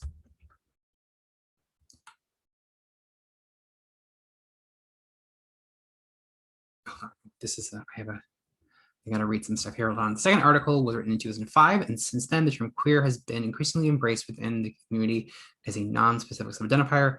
Has this led to the decrease in interpretation of two-spirit as it represents another more appropriate indigenous? So I think the question, if I'm gonna summarize here, is has the creation of the term queer decreased the appropriation of two-spirit? To my knowledge, not really. So queer does actually kind of enter public parlance in the 90s. So so it is, and which is actually like pretty close in time to the word two-spirit. So they actually kind of bust out into the scene roughly around the same time in history. To my knowledge, no. I think this is pure anecdotal evidence, but my firsthand experience of people appropriating so queerness, again, generally, I think is kind of about signifying a radical politic and kind of an anti-normativity and anti-heteronormativity, and about kind of critiquing the very separate but equalness of LGBT, lesbian, gay, bisexual, trans, and queer. Now, lesbian, gay, bisexual, and trans, and trying to be more fluid. Whereas generally speaking, white or non-Indigenous people who appropriate two-spiritness, it has a little more to do with a desire to express gender fluidity in a way. And I understand, again, we're going to talk, I'm saying this so much today, we're going to talk about this more tomorrow. Like in the past, there have been kind of moments of discussion in like trans subcultures about the idea of like a third gender, and a gender that is, non-binary and gender fluidity do kind of encompass this, but I think a lot of people do see two-spirit as just a really succinct way of expressing non-binary gender or gender fluidity, or a form of gender identity that does not self-represent well in cis versus trans. But I think the problem with that, as the article gets into, is the fact that it's actually not just about gender identity, but it's about sexuality and culture. We have more questions. Oh, just, yeah, more questions. Great questions, everyone, like really good stuff. And I've kind of ended up talking already about a lot of the things I wanted to cover in the reading. So maybe I'm going to pivot really quickly into my little reading presentation, just so I make sure I cover the basics for your own note taking. But I hope I kind of speak to some things. I'm probably going to repeat myself a little, but then we can come back when I'm done and take up any further questions or anything I don't get to. Or if, as always, if this kind of brings anything up, you can ask me new questions. Here we go. Here we go. So yeah, so there she is. So Lady Gaga is kind of being the most visible symbol of Born This Way. And it's funny because now, again, I've heard the term Born This Way, most of my adult life it's been used, but now I can't hear that phrase without thinking of that song. And I remember when it came out, it's like, how long until I don't sing that song in my head when people say this? Maybe never, maybe 20 years, I don't know. So yeah, D'Amelio, who is a queer historian, writes about kind of the history of Born This Way and more generally the history of the way sexuality has been classified by science, media, mainstream culture. D'Amelio talks about the Kinsey scale, but I just want to draw your attention to it. It's not a major focus of our class, but I think it's worth knowing about if you're interested in the history of sexuality. Is that Alfred Kinsey is I believe a biologist, scientist, who verges into sociology, and he does a long study over the 20th century of human sexuality. But some of his primary work in the 1940s, he develops what is essentially called the Kinsey scale, in which he asks people anonymously to rate their sexuality, not in kind of a binary, gay or straight, but asks them where they fall on a spectrum. And this becomes known as the Kinsey scale. And his findings are that the vast majority of people do fall somewhere in between a binary of straight and gay. That sexuality tends to be more fluid, and can also be experienced differently over time. That people don't always feel they have the same sexual identity from, different points of their life, or even day to day, it can change. What's interesting, though, is that despite these findings, we still live in a world where gay and straight is presented as a pretty strict binary. In the 1960s and 70s, gay liberationists actually try and popularize the idea, and it becomes very politically relevant for them to argue that heterosexual and homosexuality are both cultural inventions, and that polymorphous sexuality or bisexuality are the natural state of things, that people at their natural core are bisexual. Freud kind of agreed with this, 70 years earlier, but in a very different way. So there is a little bit of precedent for it. But I mean, this is pretty typical of early gay liberation, which does tend to be a lot more about dismantling the norms of society. Gay liberation got a lot more normative as it went on. In the 1970s, sexual orientation replaces sexual preference. Sexual preference kind of emerges in the 60s through the early 70s. And you can see that it has some utility, like in a world in which homosexuality is thought of as a mental illness, a criminal act, and a sin. The term sexual preference is a lot gentler. And so trying to kind of normalize that and depathologize it, undemonize it. Sexual preference, you can kind of understand why that works, but the issue then is that preference is maybe a little too casual, and sexual orientation takes over pretty quickly. I mean, people still say sexual preference. None of these terms completely go away, but in terms of what is being used with a lot more political focus, orientation is seen as being something that is a little more stable and more tied to kind of like a holistic social position. So the idea that gay people are now members of a community, that gay people have a specific political stance, orientation is part of that. And in the 1990s, we get the term identity. And again, this kind of takes the concept of orientation and goes even further. The idea that your sexuality is an innate part of who you are. I think part of this can actually be seen as a reaction to more normative, more assimilationist parts of gay liberation. The idea that like, this is not that big a deal. It's just like being left-handed. And that sexual identity tries to center sex as something that's actually really important and really core to who people are. And then in the 1990s, we start getting an increase of scientific reports, and journalism really boosts the popularity of these that see sexuality as inborn and biological. And around the same time, and I mean, arguably a little earlier, and it's often hard to pinpoint which came first here, but we definitely see in the 1990s more of an explosion of the religious right and the conservative right using phrases like it's a choice to describe gayness, and the idea that people can choose whether or not to be gay, and that this also kind of fits into the narrative of that gay people recruit other gay people, and the idea that like if gay people have any influence over your children, that they're going to kind of sway them because people can be confused or corrupted and kind of like tricked into making the wrong choice. So Halpern talks a lot about the fact that like Born This Way gets a lot of its oomph from a desire to counter this because choice becomes such a rallying call of homophobia. Hello. There we go. So some kind of key points as to why Born This Way is a good thing. This is from like a short film from a few years ago that I just thought was the cutest little image in the world. For a lot of people, this resonates as true. Born This Way. A lot of adult queers report that they identified as feeling different when it came to kind of gender and attraction, mannerisms, or that they kind of just felt intangibly different from a very, very young age, and then later found out that they kind of like retro recognized that as like, oh, that was me being gay.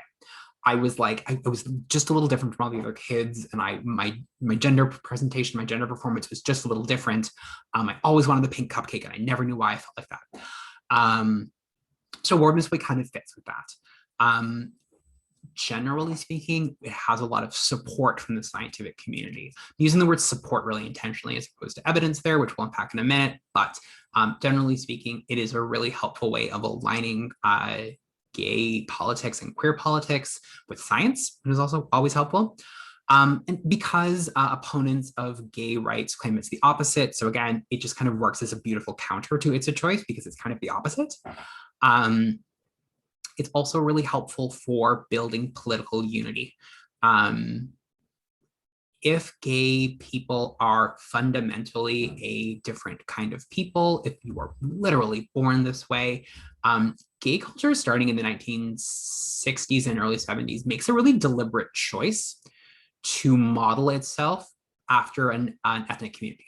It sees other it sees other civil rights movements. It sees the Black Panthers, it sees feminism, and it makes a decision to model itself after similar types of communities. And so the idea that there is something innate to sexuality really helps with that because it creates cohesion amongst people. Some cons of Born This Way. I talked about earlier that Born This Way actually does tend to erase people who don't identify with binary or fixed sexuality. So even though Born This Way doesn't literally say this, the implicit logic it creates is that sexuality is not fluid, and that people who experience their sexual identity or sexual desires in ways that aren't really binary and simplistic are kind of silenced, are seen as being like going through a phase, doing it for the attention, unstable somehow. So it tends to really pathologize people who don't fit into a very simple binary. The science itself is actually pretty thin. Again, there have been a lot of studies, and these studies tend to be very, very popular. But as we talked about in the first week when we were looking at the science around male versus female brains, like even neural imaging is not super conclusive because of things like neuroplasticity, because of how complicated human genes are. So again, science is interested in pursuing this, and science has written about it in a way that's very popular.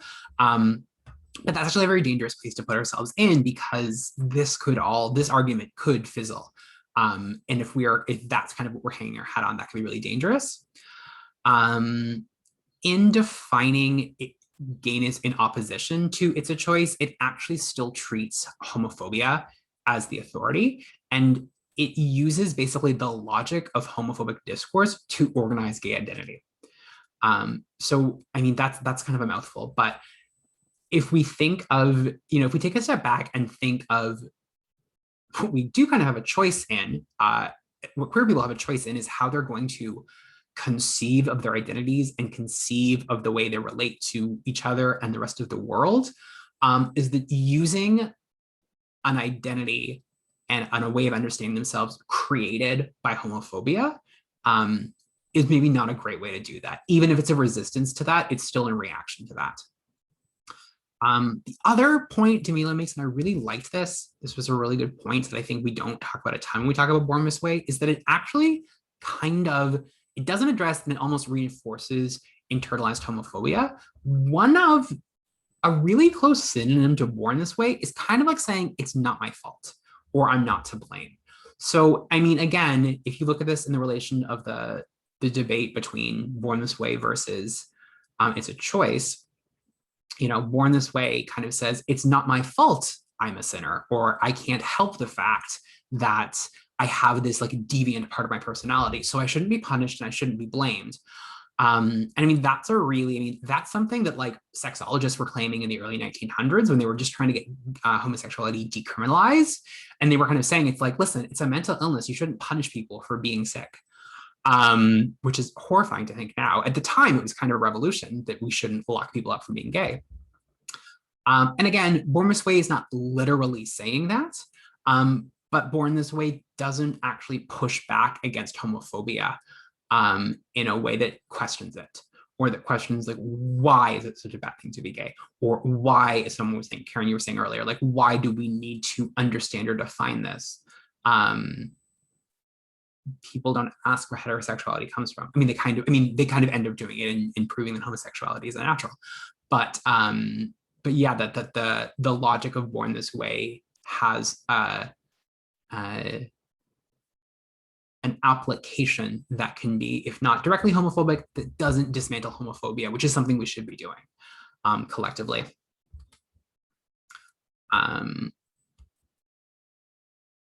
How does this speak to the concept of two-spirit identity, two-spirit politics, two-spirit communities? So I mean, like, I do want to acknowledge the fact that we read a reading that covered some of the same basic information when we talked about colonization. And part of my logic was doing that was actually reading that part in Hunt where she talks about the fact that two-spirit people are kind of left out of conversations about Indigenous politics and colonialism, and are also left out of issues of sexuality. So I wanted to make sure we touched on both of them. The reading we read last week was slightly more of like an introduction and actually came from a brochure on Indigenous health, whereas this is looking a little bit more about the problematic way Indigenous sexuality and spirituality get co-opted by mainstream queer people. So I think it's great that she starts this writing off by saying, like, well, what is the problem with cultural appropriation? So cultural appropriation, well, I'll get to that in a second. So she talks about the fact that two-spirit identity, while it is about the concept of having two spirits and one body as a spiritual explanation or expression for where queerness comes from and what the nature of queerness is, that's a really beautiful concept. And I think I can understand why someone would self-identify with that, but it's not just about that. It's also very much about responding to and resisting the erasure of Indigenous sexualities that colonialism violently erased. We talked about last week that there is a history of what we would call kind of two-spirit peoples across most tribes of Indigenous cultures, but that those were erased violently, and Indigenous people were taught to hate those people, and colonial forces violently forced people to stop practicing those things. So two-spirit culture and two-spirit identity is about a reclamation of that. So it's very specifically about that. Taking two-spirit identity out of its indigenous context is an act of colonialism, because we're literally taking a natural resource away from, by we, I mean other white people. I'm kind of speaking on behalf of white queer people who do this. I mean, it's a form of colonialism, because colonialism was initially about taking the natural resources from indigenous people because white people wanted it. And that's kind of what they're doing in the same way. It's an example of cultural appropriation. I mean, cultural appropriation is something I think / hope people are aware of as something it is finally being critiqued more openly. But the idea of a person in a position of privilege appropriating something from another culture, you know, we could use the issue of why it is inappropriate for a white person to culturally appropriate something from Black culture. When a white person appropriates something from another culture, generally speaking, they don't have to deal with any of the barriers and lack of privilege that people of color experience. They just kind of get to do the fun parts. They get to do the parts that they're not punished for.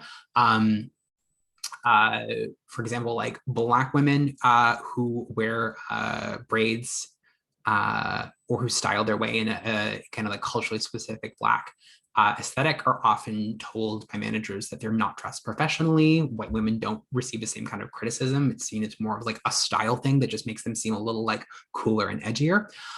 So generally speaking, this is a way for white people to, you know, appropriate, to steal a concept without doing any of the work or understanding the context it comes from. So it's not just a question of who has the right to do it. It's a question of what are the barriers and consequences of behaving in certain cultural ways for people from different cultures. And generally speaking, white people are rewarded for behaving in ways outside of their cultural norm, where people of color are punished for behaving in ways from their cultural norm and punished for not performing whiteness well enough. So again, it's important to know that when we say that like there have been two-spirit people for much of Indigenous history, that the word two-spirit itself has only been around since the 1990s, and it was constructed as a way to address that erasure.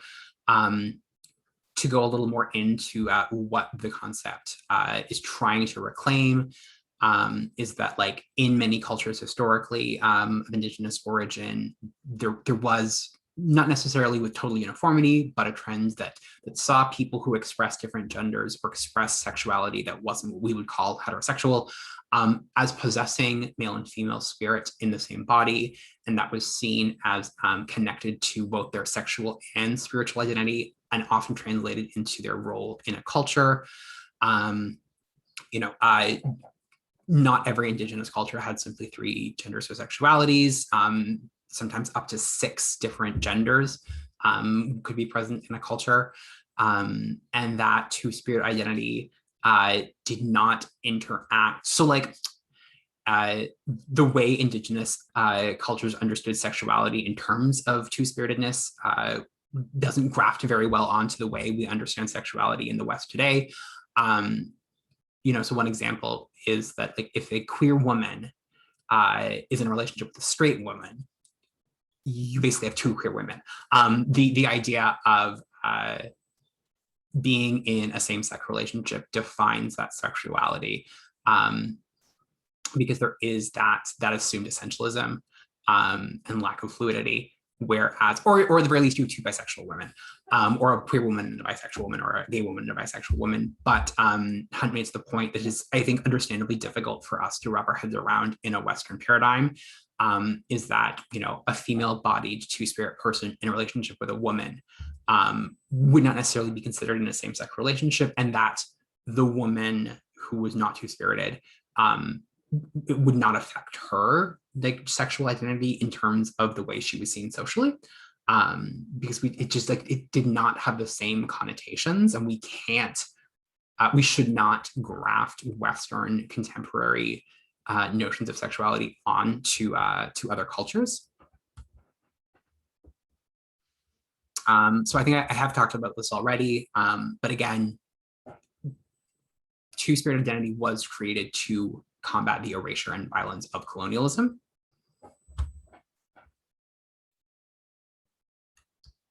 Just give you a minute to take in the text. I think I've said all of this.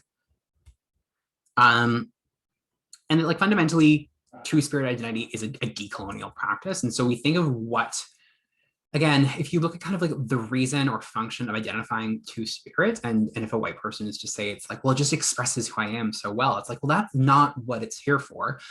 Yes, it is about self-expression for an individual, but it's actually also a way for Indigenous people to have like an active practice of decolonizing their identities.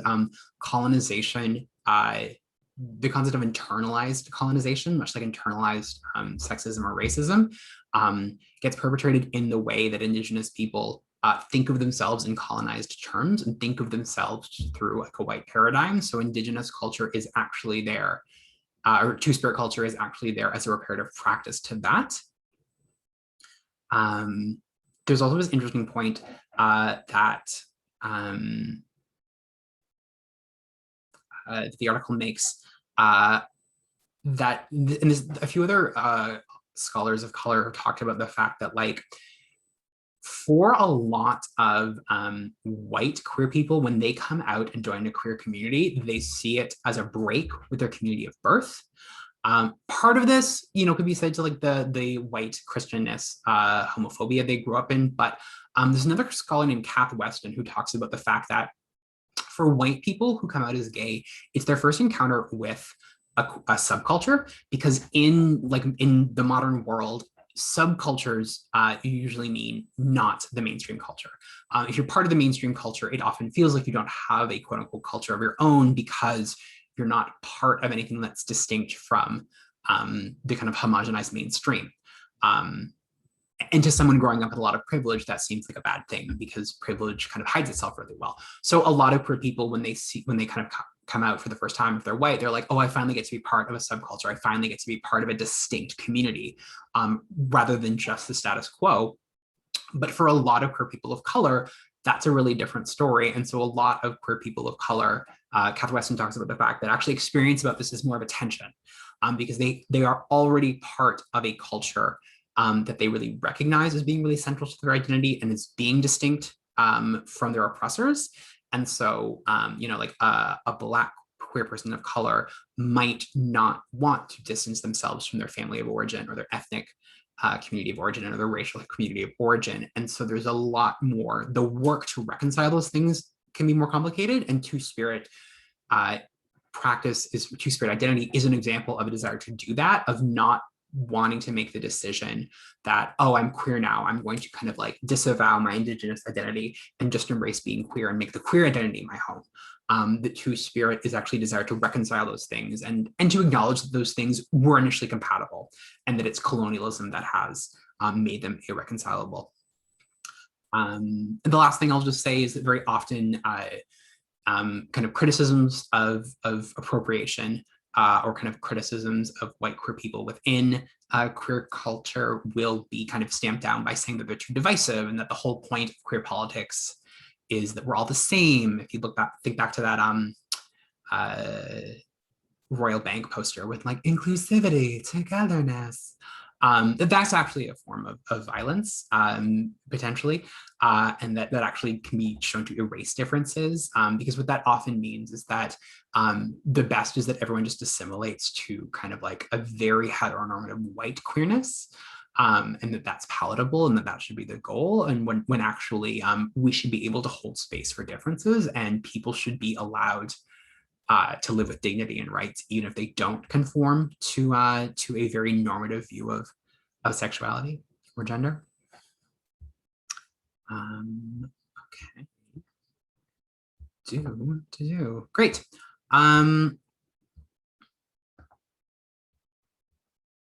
Any questions about the reading? So is there anything I didn't bring up that you were hoping we would talk about, or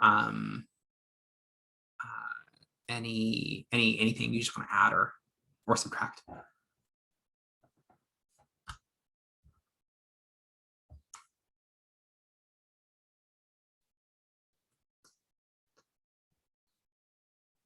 I've got one because I realized I asked it, someone asked me a question and I said, I'll probably get to it when I talk about the reading. I didn't. D'Amelio talks about the fact that early feminist liberationists who were kind of working at the intersection of feminism and lesbian communities intentionally tried to essentially like pitch lesbianism as a choice in like a politically radical way. And this does kind of speak to the fact that gay liberationists in general in the 70s kind of did pitch like polymorphic sexuality, queerness, a rejection of the binary as a consciousness raising exercise. So like, I think in that sense, for a lot of early gay liberationists, being like embracing queerness was a choice in the same way that like being woke can be seen as being a choice, or being politically engaged is a choice, that we're all kind of like, you know, for that context, that like women are raised to be subservient to men and that they have the choice to cast that off, and that like if we're all inherently bisexual, joining the lesbian movement is a way to embrace you know, freedom and feminine power. I'm really oversimplifying that, and I do apologize, but you know, that is not necessarily something that persists in lesbian discourses. Like that's not a very popular opinion today, but it is something that was fairly prevalent in early, if we look at kind of like queer second wave feminism. And that there are still resonances with that, with people who choose, who express their sexuality as a choice. Cynthia Nixon, who's an actress who's on Sex and the City, came out a few years ago and came under a lot of fire because she's a gay rights advocate, and she said, "Oh, for me, it was a choice. I chose this." And I mean, I got the feeling that she was kind of articulating more that like, it was a choice for me to come out. It was a choice for me to be with women. You know, staying in the closet is a choice. Exploring this part of myself that was authentic is a choice. I don't know where Cynthia Nixon falls in the binary of straight and gay. She might be more fluid. But there is a real punishing of people who don't kind of get on the bandwagon and who don't toe the party line of born this way. So I think that's worth talking about, and I hope that answered the question I was asked. Good to see if there are more.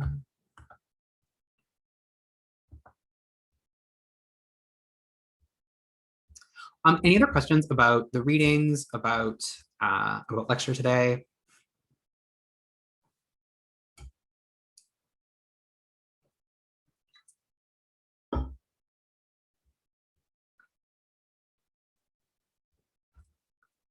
Okay, so I'm going to press ahead. So one more screen share just to kind of talk about what is happening tonight and tomorrow. So I am going to return your media reflections tonight. I'm going to start doing it. I need to kind of download this video, upload it. So I've got kind of my general business to do, and then I will start uploading your responses, you know, hopefully in the next few hours, but definitely by the end of the day. If you don't see it by tomorrow, please email me, because I maybe didn't get it, but I think I've got everyone who submitted. A few just kind of notes about media reflections. Please put your name on your work. Please, please, please. Even if it's on the name of the document, it's just a really good practice, academically speaking, to put your name at the top of all your documents. But excuse me, certainly somewhere, please put your name. When I get your assignments on Moodle, I download a whole batch, which means I get them all in a file. So I don't know who media reflection is from if it does not say. So that was something that was tricky to reverse engineer. So yeah, definitely make sure you put your name on your stuff, because you want credit for all the work you've done. I'm going to go over the rubric reminder just to make sure you understand what I'm trying to communicate to you in your grading. You were given a grade out of 100 in a percentage. The other thing too is that I have included comments that are hopefully helpful in helping you kind of move forward as a writer, as a scholar, And I've tried to, as much as possible, think of it in terms of you're going to write a term paper for me this week. The focus is different, obviously. It's a very different style of paper, but things to keep in mind. So keep a lookout. I wrote a blurb. I took the time to write it. Read it. I hope it's helpful to you. I also have included track changes, and these are just kind of like in-text notes that I will mostly use to edit things like grammar, spelling, word choices. I haven't marked up your whole paper like this. So if there are, for example, like spelling errors throughout, I'll kind of note the first couple, and then I will stop. That doesn't mean that you only had spelling mistakes in the first three. It just means that like I typically only kind of point things out to show you a pattern. But yeah, so I would ask that you take some time to sit and just actually read your comments and just kind of look at the paper and then look at how you can move forward in terms of your writing. I have a policy of 24 hours for feedback. So after you get your media response, if you have any questions or thoughts about comments or grades, I'm going to ask you to wait 24 hours before you email me. The reason I do this is that I understand from my own experience that getting feedback about your writing is a really personal experience. You've poured a piece of yourself into this work. You've spent time writing it. You are naturally invested in it, and it is a little personal. And sometimes you have feelings about a grade, and that can actually make it hard for you to engage with the writing, or to kind of engage with my responses, my notes. This is something I do when I get feedback from like a publisher. Is I read it, I put it away, I go away, I come back in a day, and I read it again. I find that the questions I have are very often in the feedback notes, but sometimes I need a minute for clarity so I can read that. If after 24 hours you still have questions or thoughts, please email me. I'm not trying to stop anyone from reaching out or asking questions, but I just find that it's like a really good practice if you can, give yourself some time to process it, because questions people ask me 5 minutes after they get the grade, very often the answer is I actually addressed this in the comments. So definitely make sure you read my comments, and that's my policy. Thank you for supporting it. I thought the work was really good. I also was really happy with so many. We have good taste. So many of your reading responses were media I really like, and that was such a joy. I also just wanted to point out, because you probably don't get a chance to talk to each other, so many of you did Schitt's Creek, and I loved that. It was so fun. Like many people chose Schitt's Creek as a reading, as a media text. So that was really fun, and I know I like that show, so it was great. Okay, so just a reminder, you are receiving a grade today, and that this is how I'm grading your marks for this. This is also how your term paper and exam will be graded. But the place I usually get the most questions about are in the 70 range. People ask me, it's like, but I did what you said, why is it only a B or a B plus? Again, at this level of writing at a university level, in the 70s, particularly the kind of mid to high 70s, means that you did everything as asked and you are exactly where you're supposed to be, and you have a good grasp of the subject matter. If you are getting an 80 or higher, it means that you have in some way exceeded the expectations of the assignment of the class. So just doing everything that kind of as written gets you kind of a B to a high B. An A is kind of about exceeding them in some way and kind of going above and beyond. And then a 90 is like even further. If you're getting in the C range, it usually means that you've got like a general grasp, but there are some specific things you do need to work on. The class average is about like a mid to low 70s, which is exactly what I would expect. So, that should give you a sense of where you are. But keep in mind, you have 2 more assignments. So you will have, no one should worry about this. And if you have questions, you can ask me. And reminder again, 24 hours, take that to just kind of process your grade, and then you can email me with questions.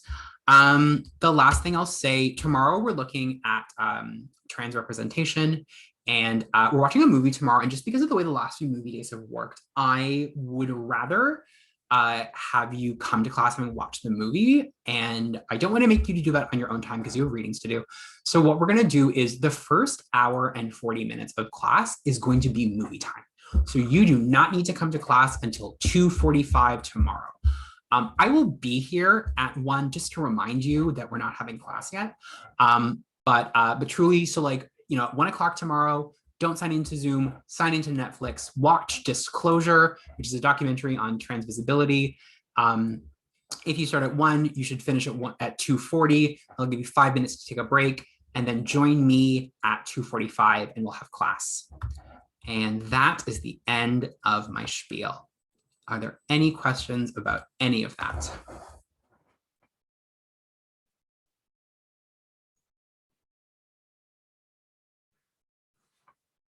Okay. I see people dropping off. That's a no. So yes, that's everything for today. Thank you so much for great work. And I will see you tomorrow after you've watched the movie at 2:45.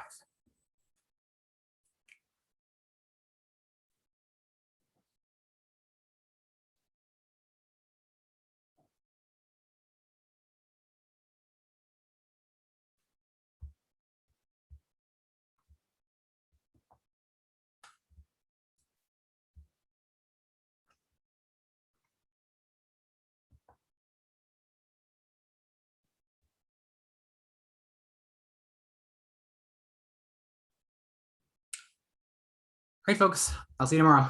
Bye.